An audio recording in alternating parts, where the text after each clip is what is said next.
Hello అండి, నేను అర్పిత. మనం వింటేజ్ వారాహిలో ఉన్నాము. మనకి కొత్త స్టాక్ చాలా వచ్చింది. ఇది మనం వెంకటగిరి ఇప్పుడు చూపిస్తున్నాము. వెంకటగిరిలో ఇంకా హై ఎండ్ మోడల్ కూడా వస్తుందండి. వాళ్ళే బుక్ చేసాము. మనకు 3 డేస్లో మన చేతికి వచ్చేస్తుంది. ఇదేమో చాలా అందమైన చిల్లీ రెడ్ అంటారు కదా, ఆ చిల్లీ రెడ్కి చెక్స్ జరీ వచ్చిందండి. అండ్ సిల్వర్ బుట్ట, గోల్డ్ బుట్ట రెండు ఉన్నాయి. ఒకవైపే పెద్ద బార్డర్ ఉంది. గ్రీన్ ఏమో ఇట్లా గీతలు వచ్చింది. ఈ సన్న గీతలతోనేమో మనకి ఇలా బ్లౌజ్ వచ్చింది అనమాట.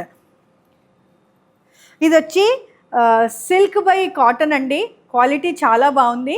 దీంట్లో మనకి 3 కలర్స్ వచ్చాయండి. ఎలిఫెంట్ గ్రే ఒకటి, ఇదే సేమ్ రెడ్ కలరు, ఇది వైలెట్ కలరు. ఈ 3 కలర్స్ వచ్చాయి. మీరు చేయవలసిందల్లా మన ఛానల్లో ఈ వీడియోస్ చూసి మీకు ఏ చీర నచ్చిందో, ఏ కలర్ నచ్చిందో మీరు మాకు స్క్రీన్ షాట్ తీసి పంపిస్తే దాని గురించి మీకు డీటెయిల్స్ ఇంకా చెప్తాను. థ్యాంక్ యూ అండి.